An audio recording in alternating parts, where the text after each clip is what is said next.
따라하십시다. 그림을 그려오라. 그림을 그려오라. 여러분 인생의 그림, 가정의 그림, 또 우리 교회를 향한 그림을 멋있게 그려보고 그 그림을 위하여 기도하는 계기가 되기를 주의 이름으로 축원드립니다. 쓸데없이 안 되는 그림 그리면 안 돼요. 시커멓게 색칠만 해놓고는 이게 내 인생입니다. 그렇게 그리면 안 돼요. 뭔가 환하게 좋은 일이 있으리라. 교회 와서 예배드리고 하나님을 믿고 섬기고 예수님을 구주로 영접한 성도니 좋은 일이 있으리라.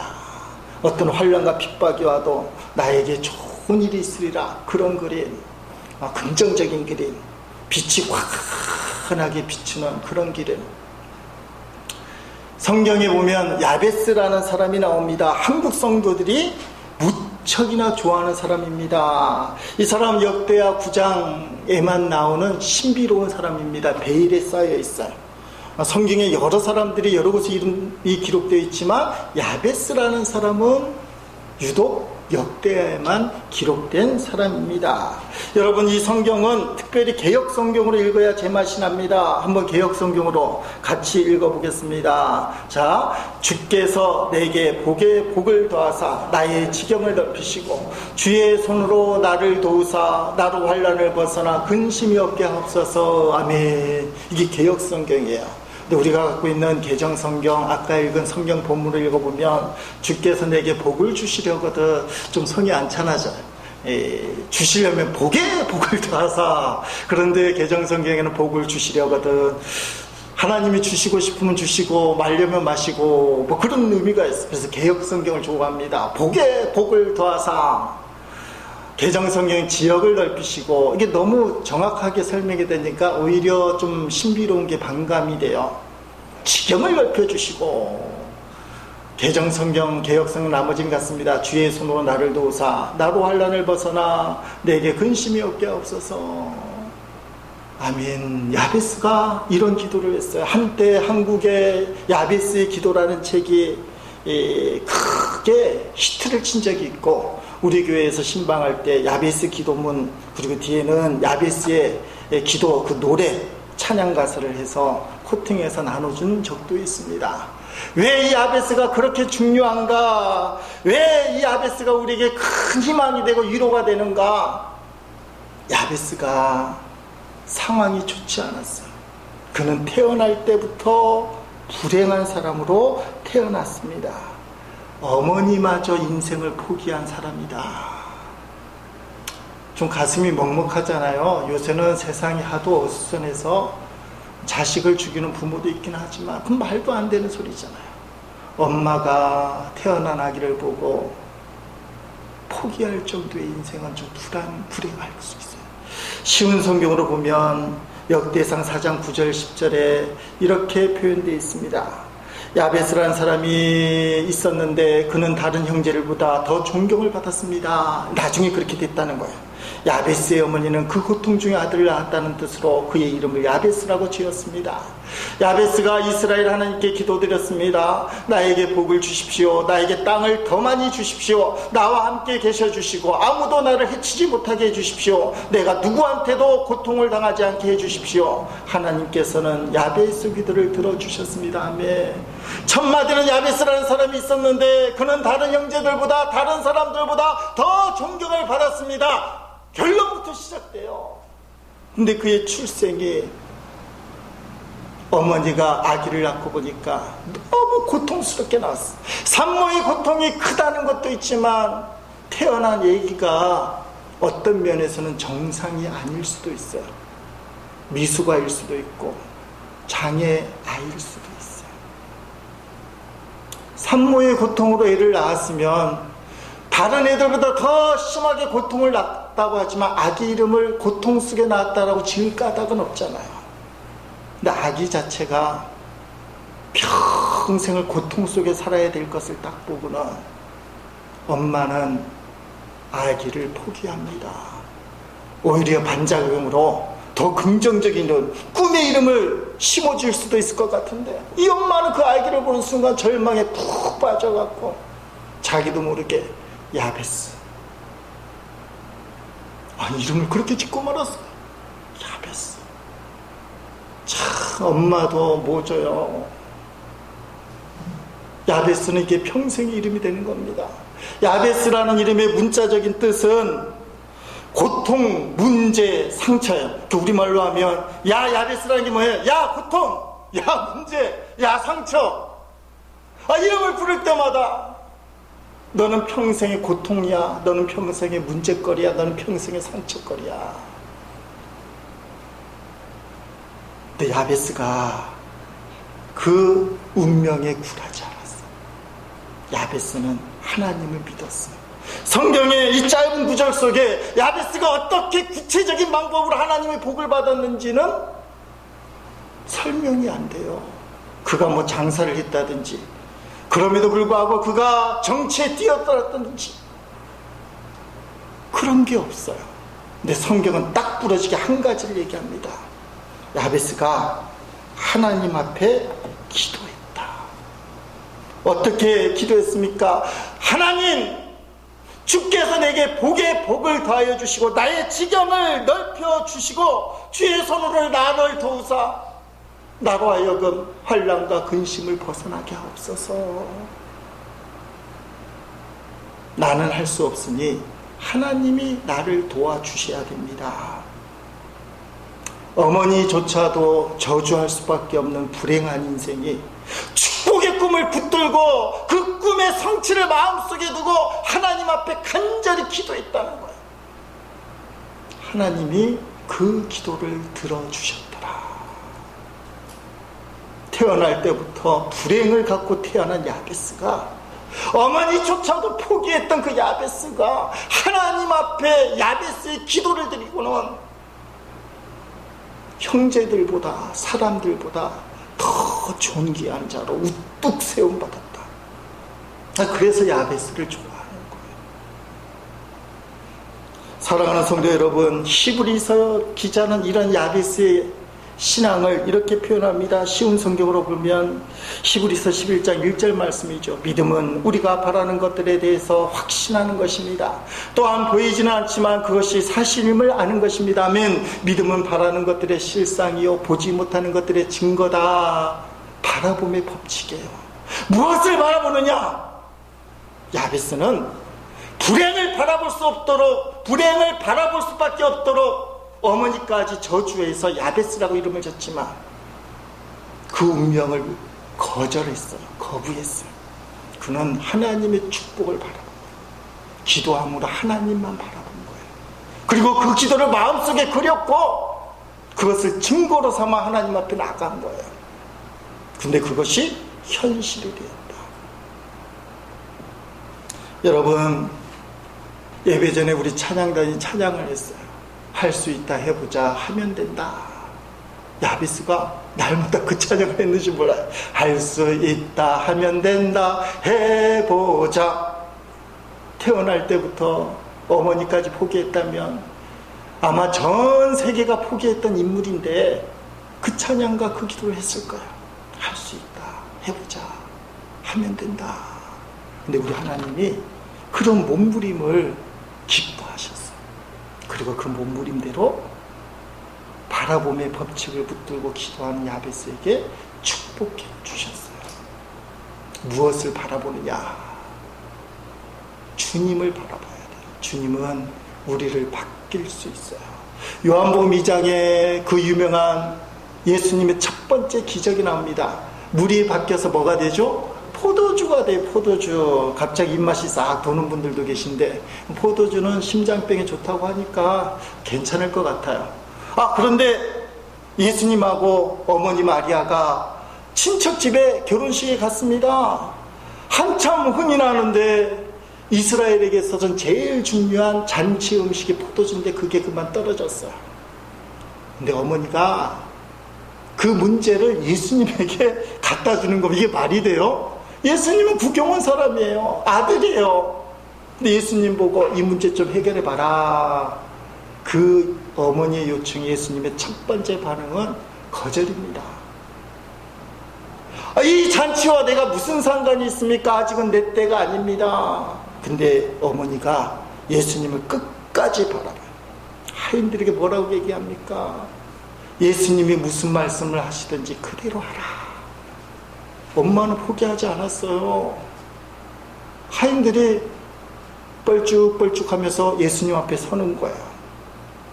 엄마가 끝까지 예수님을 바라보고 믿고 지지하니까 그 하인들에게 결국은 예수님이 어쩔 수 없이 자기 때가 아니라고 얘기하시고 나와 상관이 없다고 분명히 말씀하신 예수님이 물을 정결의식이 있는 그 물을 항아리에 담은 채로 주인장에게 갖다 주라. 하인들은 분명히 포도주가 필요하다는 걸 알았는데도 예수님이 갖다 주러 가니까 어머니가 시켰잖아요. 무엇을 시키든지 그대로 하라. 그리고 그 물이 물든 항아리를 갖고 갖다 주니까 포도주가 되는 거예요. 연회를 주관하는 연회장이 보통 사람들은 좋은 포도주를 내놓고 나중에 나쁜 거 내놓는데 이 집은 희한하다. 어떻게 이렇게 좋은 포도주를 여태까지 놔두고 있었느냐. 칭찬을 막 해주는 거예요. 예수님 때문에 그 잔치의 신랑 신부가 갑자기 지위가 높아지고 명예를 얻는 거예요. 참 훌륭한 사람들이다. 마리아의 끝까지 바라보는 믿음. 예수님이 안 된다고 하면 에휴 안 되나 보다. 이게 아니에요.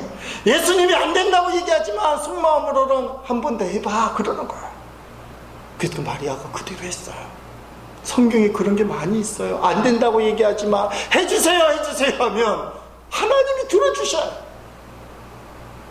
끝까지 바라보는 거. 우리가 포기하지 말고 믿음으로 붙들고 나아가면 하나님이 역사하셔요. 오늘 본문 말씀으로 얘기하면 그림을 그려가지고 좀 더 구체적으로 내가 하나님 앞에 영광 돌리는 모습, 내가 사업을 하고 있다면 이 사업을 통해 하나님께 영광 돌리는 모습, 우리 가정이 하나님 앞에 온전히 붙들림 받아 쓰임받는 모습, 내 자식들이 잘 되는 모습을 그려야 돼요. 설교 초기에 처음 할 때 말씀드렸잖아요. 깜깜하고 시커먼 것을 그려놓고 내 인생을 이렇습니다. 난 아무리 해도 야벳습니다. 나는 고통 속에 살 수밖에 없습니다. 이런 그림 말고 하나님 앞에 기도하며 하나님이 원하는 것, 하나님은 저와 여러분이 잘 되길 바라요. 여러분 인생이 복받기를 원하십니다. 교회가 잘 되길 바라요.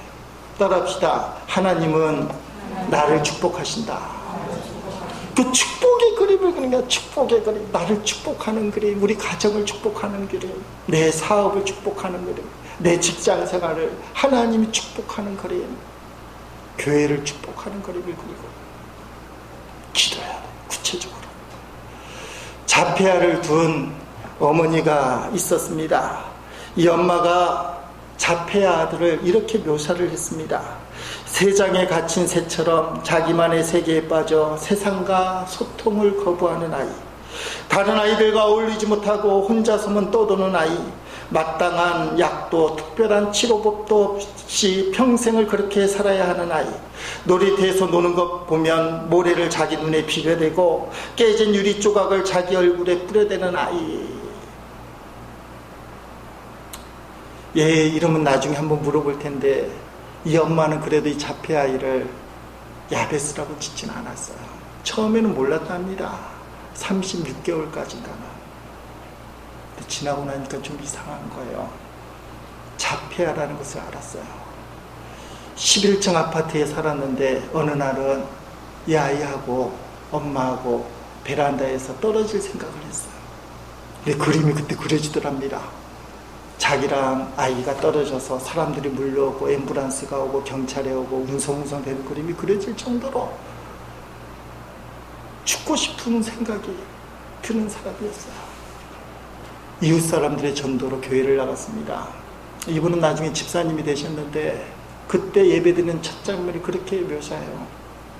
남편하고 자기가 교회 나갔는데 도대체 목사님이 무슨 말씀을 하는지는 알아들을 수도 없고 뭐 이해하는 게 없다는 거예요. 근데 끊임없이 눈물이 나더라는 거예요.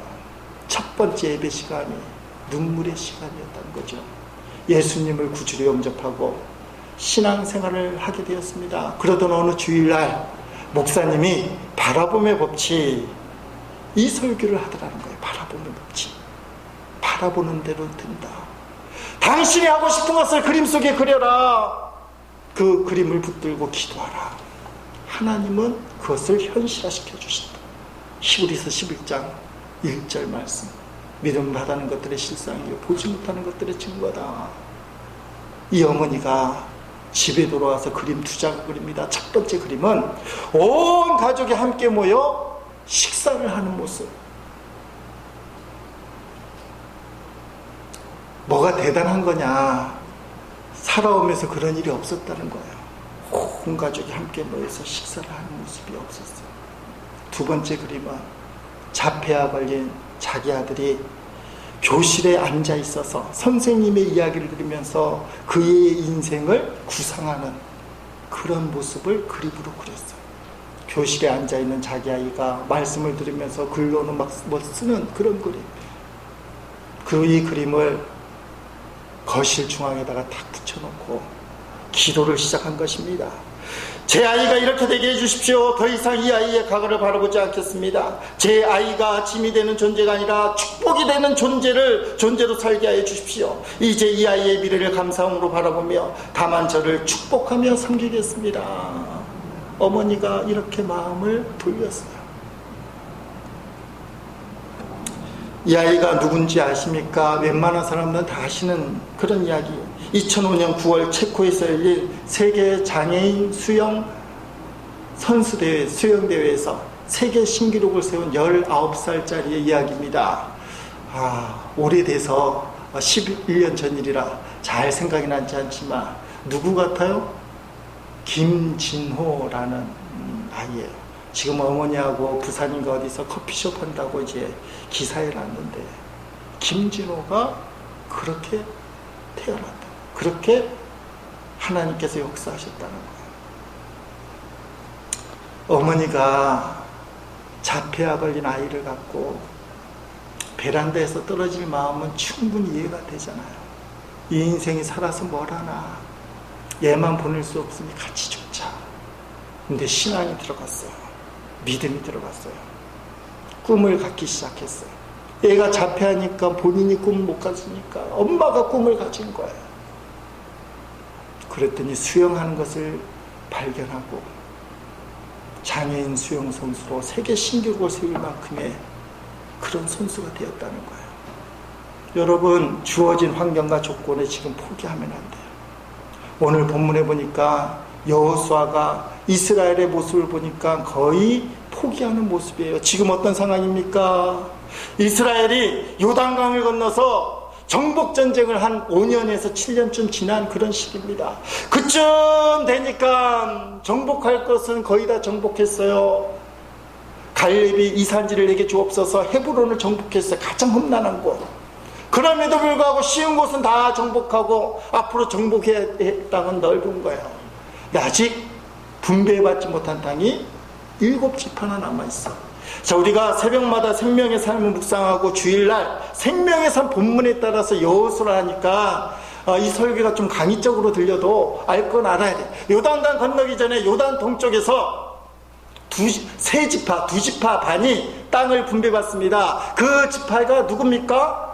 르벤 지파. 따라합시다. 르벤, 갓, 문하세인데 다가 아니라 문하세 반. 그러니까 성경에 나오는 문하세 반은 문하세까지는 지파 이름이지만 문하세의 절반.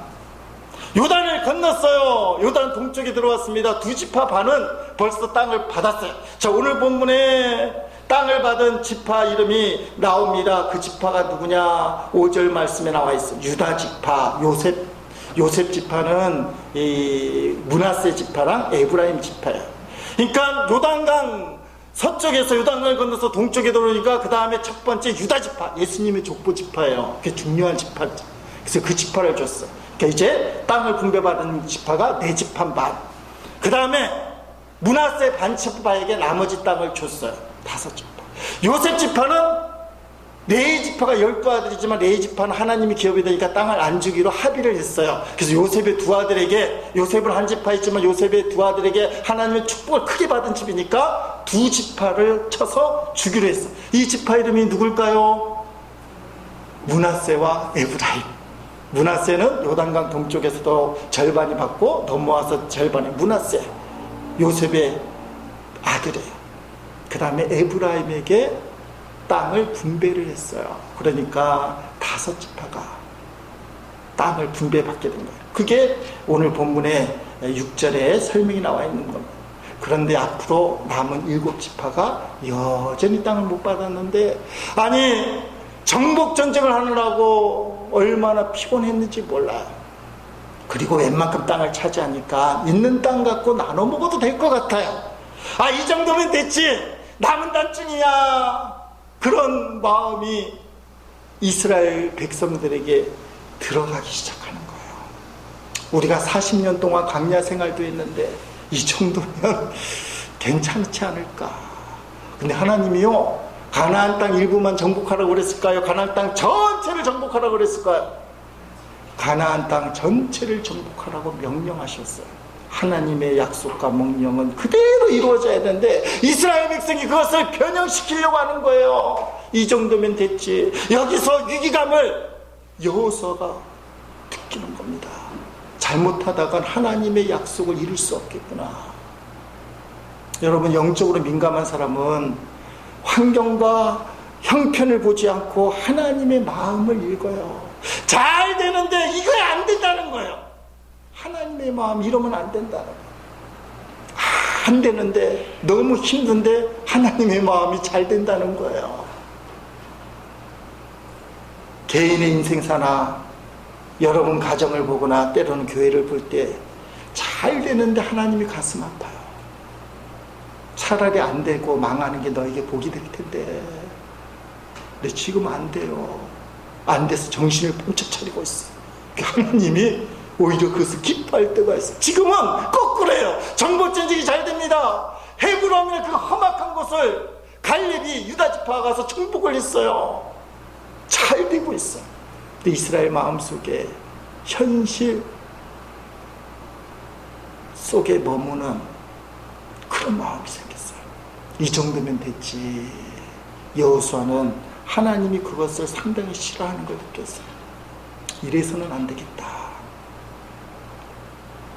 오늘 본문 1절에 보니까 온 회중이 실로에 모여서 거기에 뭘 세웠다 그래요?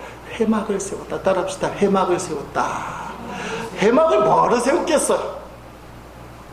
모여갖고 놀려고, 친교하려고? 아니에요. 이스라엘은 예배의 중심이었어요. 여기서 실로라는 것은 지금까지 정복한 땅에서는 제일 안전한 곳이에요. 제일 안전한 곳에서 회막을 세웠다는 것은 예배를 드리겠다는 겁니다. 예배. 여호수아가 어떻게 하면 아니라고 나태에 빠진, 무기력증에 빠진 이 이스라엘을 다시 한번 세울 것인가? 사람의 말로 하면 안 된다는 거야. 그래서 실로에 회막을 세우고 모든 사람들을 모여 예배를 드린 겁니다. 예배당부터 세웠어요. 실로에다가. 제가 가끔 하는 농담 있잖아요. 김 씨는 새누리당, 이 씨는 민주당, 박 씨는 국민의당. 그럼 교회 다니는 우리는 무슨 당? 예배당. 그렇죠. 예배당. 따라합시다. 예배당. 예배당, 예배당. 예배당부터 세워요. 예배의 중심의 삶. 그런 말도 하잖아요. 교회가 먼 거예요? 집이 먼 거예요? 집이 멀다라고 표현을 해야 돼요. 자꾸 믿음 없는 사람들이 아유 교회가 너무 멀어요. 교회 가까이로 이사 오면 되지. 자꾸 교회가 멀어요. 교회가 먼 게 아니라 집이 먼 거예요. 이스라엘 백성은 하나님 앞에 예배 드렸어요. 그 다음에 여호수아가 7지파를 부르는 겁니다. 그리고 오늘 보면 3절 4절에 그 말씀을 하는 거예요. 여호수아가 이스라엘 자손에게 이르되 7지파입니다. 너희가 너희 조상의 하나님 여호와께서 너희에게 주신 땅, 축복의 땅, 약속의 땅을 점령하러 가기를 어느 때까지 지체하겠느냐. 이 본문 말씀 뭘 얘기해요? 이 정도면 됐지 하고 무사한 일주의에 빠진 나태해진 이스라엘 자손들에게 어느 때까지 하나님의 축복을 받는 일에 늦추려고 하느냐, 지체하려고 하느냐. 너희는 각 지파에 세 사람씩 선정하라. 내가 그들을 보내리니 그들은 일어나서 그 땅을 두루 다니며 그들의 기업에 따라 그 땅을 그려가지고 내게로 돌아올 것이라 하며 두루 다니며 구체적으로 그림을 그려라. 왜 그림을 그려오라고 합니까? 첫째, 전쟁의 전략이에요. 상대방을 알아야 되잖아요. 어느 곳에 무기가 어떤 것이 있고 사람들이 얼마나 있고 그들의 취향이 어쩌고 군량민은 얼마나 있고 파악해야 돼. 그래야 전쟁에서 이기니까 현실적으로. 두 번째는 그 땅을 두루다니며 구체적으로 그 땅을 보고 그림을 그려오면 그 그림을 보면서 기도하라는 거예요. 하나님이 이 땅을 내게 주셨지. 하나님이 이 땅을 내게 주셨지. 포기하지 말고 끝까지 기도하라. 여호수아가 아주 강력하게 그것을 요구하는 겁니다. 이젠 두 사람이 아니라 너희 지파에서 세 사람씩 뽑아서 가서 그 땅을 그려와라. 그러면 내가 땅을 나누어 주리라. 여러분, 꿈을 잃어버리면 현실에 안주하게 되고 무기력하게 되고 인생을 포기하는 삶이 되기 십상입니다. 꿈이 없는 백성은 어떻게 된다고 얘기를 해요?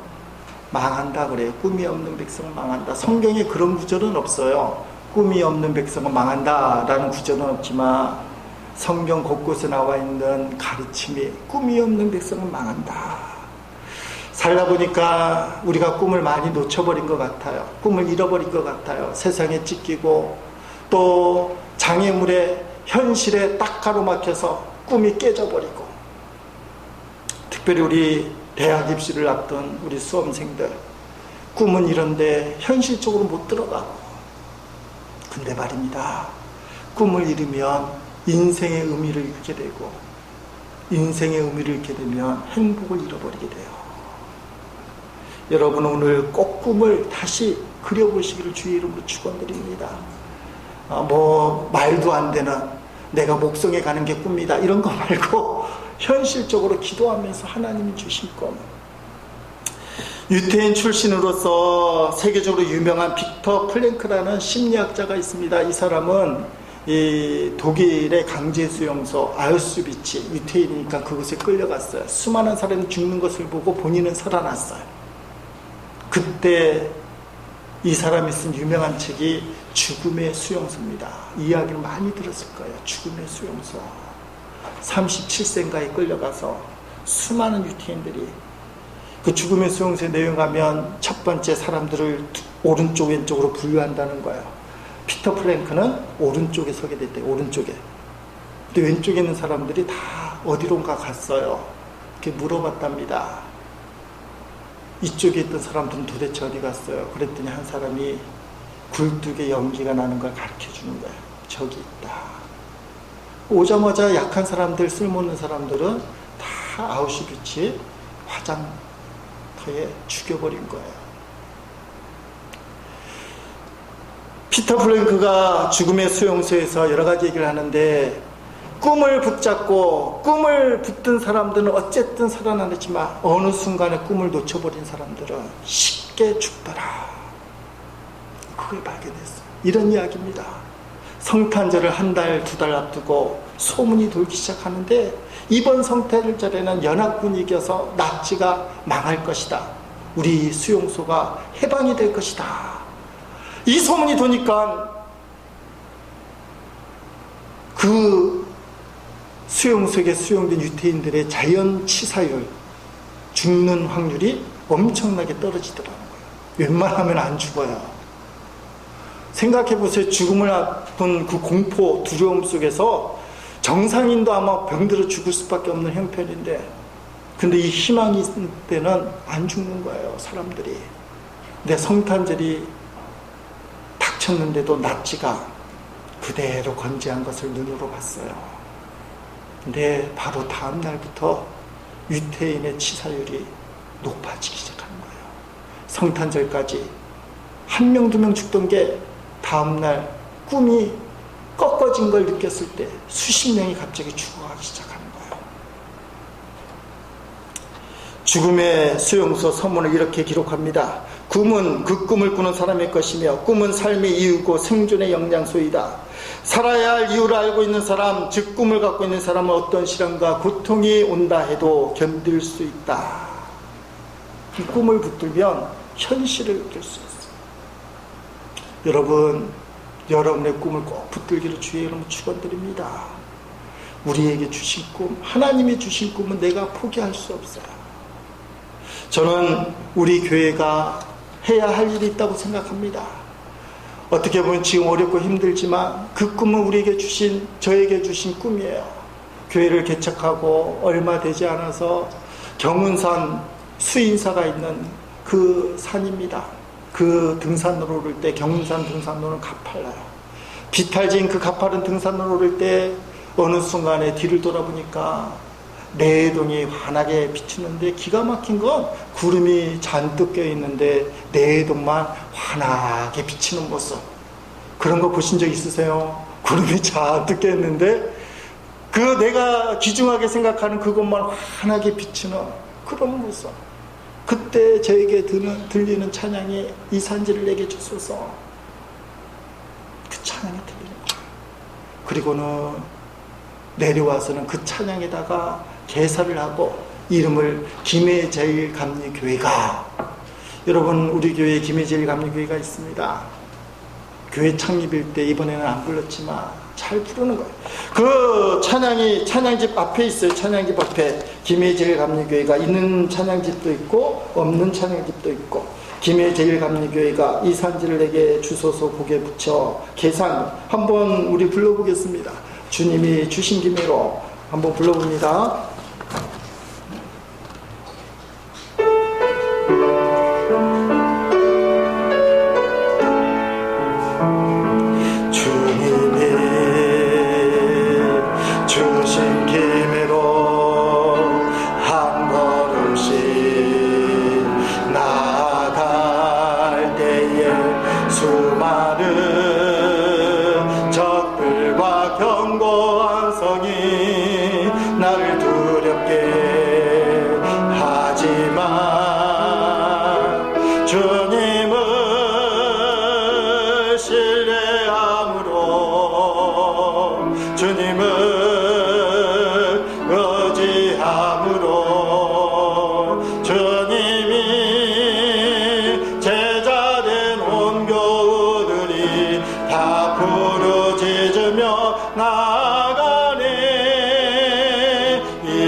그 다음에 마음에 드는 기도 제목이 있습니다. 하나님, 김해 땅에 가장 큰 영향력을 행사하는 교회가 되게 해주옵소서.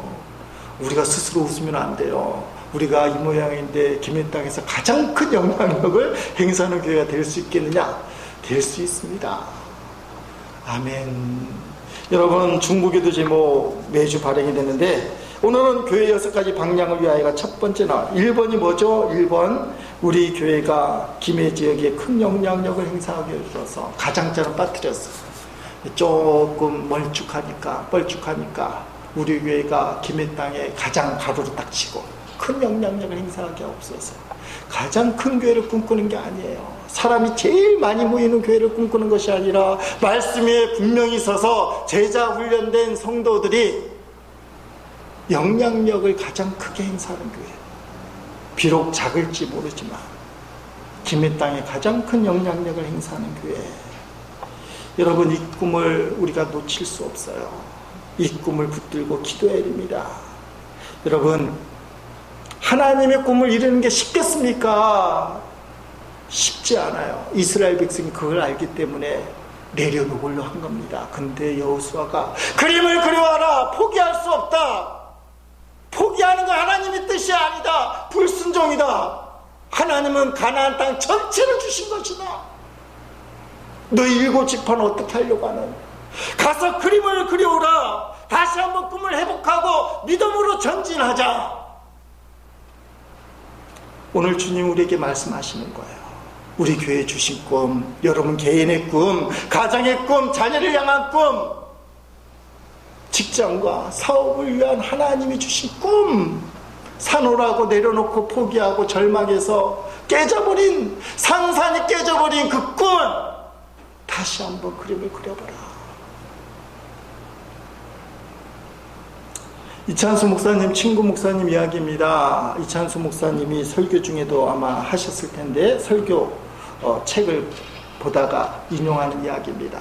이 목사님이 부교육자로 있다가 담임 목회 청빙을 받아서 목회를 하게 되었습니다. 그런데 공황장애에 걸렸다는 거예요, 목사님이. 공황장애가 어떤 병입니까? 공포식으로 심장이 터질 것처럼 빨리 뛰거나, 공포가 얼마나 큰지 심장이 터질 것 같이 벌컹벌컹 뛰거나, 가슴이 답답하여 숨이 차는 신체 증상이 동반되는 극도의 불안과 증상. 텔레비전을 보면 공황장애 걸린 연예인들이 나오는데, 이건 안 걸린 사람은 얼마나 고통이 심하는지 알 수 없다는 거예요. 근데 그거를 목사님이 걸렸다는 겁니다. 공황장애가 우울증으로 연결이 되어서 병원에 입원까지도 하고 통원까지 한 걸 세보니까 8개월에서 9개월 동안 이 목사님이 치료를 받았습니다. 너무나 어려운 거예요.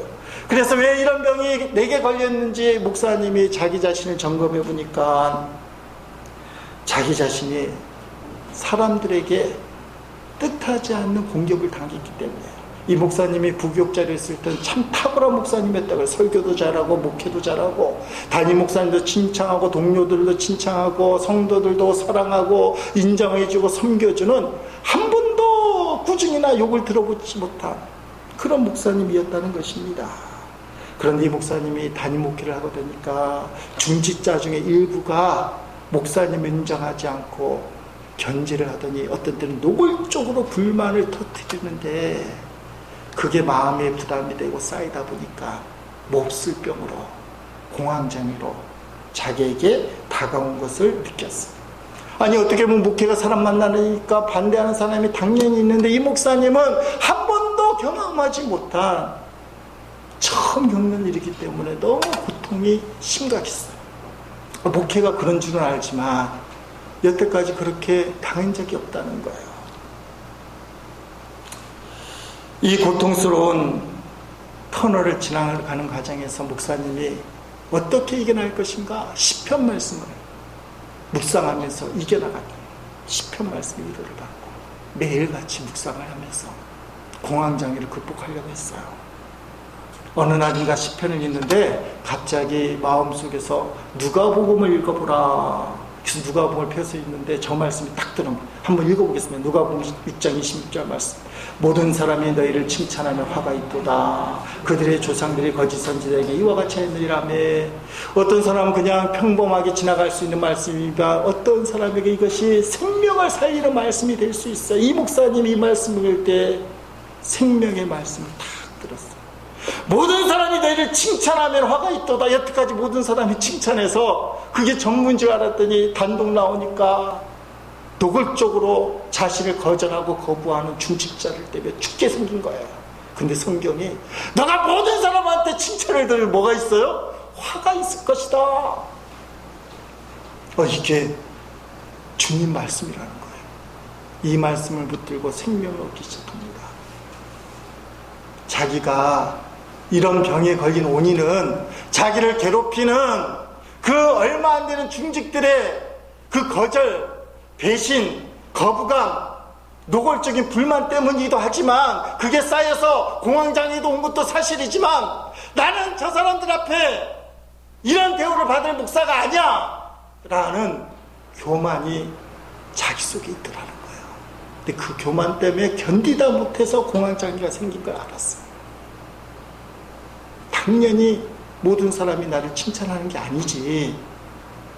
그 하나님 앞에 나와서 자신의 교만을 내려놓고 울며 통곡하며 그 문제를 해결했어요. 그런 이 목사님이 공황장애를 벗어났다는 거예요. 그리고는 목회를 잘하고 있다. 여러분, 목사님도 말입니다. 꿈을 가지고 단독 목회를 하는데 장애물이 있어요. 그것도 가장 믿어야 될 중직들이 반대를 하고 노골적으로 불만을 하고 목사님 발목을 잡는 일이 있어요. 근데 그것을 어떻게 해야 됩니까? 그 장애물을 말씀을 붙들었어요. 그리고는 꿈을 포기하지 않아요. 끝까지 주님 주신 이 생명과 같은 교회를 목회하는 일에 최선을 다하게 되는 겁니다. 여러분, 오늘 말씀을 듣는 일이 그 일을 하는 거예요. 내가 내려놓은 꿈을 다시 붙들라. 이스라엘 백성이 현실을 안주하고 싶어요. 더 이상 전쟁을 하고 싫어요.